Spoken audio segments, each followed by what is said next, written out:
challenge carraa hin qabaanne maafi carraa nuuf hin kennini unjaan.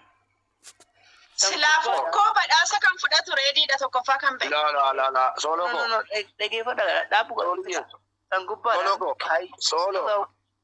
Beekan si gaafadhe wallahi waa tokko rakkoo qaba soolii ko wallahi ammas viidiyoo jechuudha. Indoon kee gadda dhagayi ingada beekaa si hojjette malee ati miti dhagayi reediidhaaf taate jechuun anaaf taate jechuudha. Waan ofiidhaaf taate jechuun anaaf taate jechuudha. Waan ofiidhaaf marakkate ana toro akkate bari serious dhiisi kan reedii waa biratti fudhatan. Kanaaf waa tokko rakkoo qaba soolii ko amma immoo wallahi gaafa sana challenge hojjette ta'a naan jedhee keeroo naa barreessee naan Ui, jadi mana ya aku mana fadde juruti. Tak kau jadi mana sering jadi ju sih kare abshir. Amas tak kau si ojeda challenge ke sen juru. Wallahi adi mak kasman. Semua tu morali ke egu bangga fasana. Hamile ke egu bani ishi jadi. Nama tu paten tak apa mana.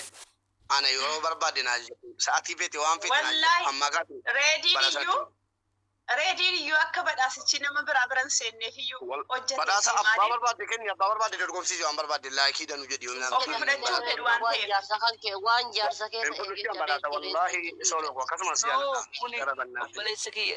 obboleessa kiyya badhaasni waan guddaa miti leenca tokko okay garuu kuni bar waa'ee badhaasaatii miti kuni waa'ee waan dubbii balleessaa ta'a wama tokko naa seenatti dhaggeeffadhu waan ofii no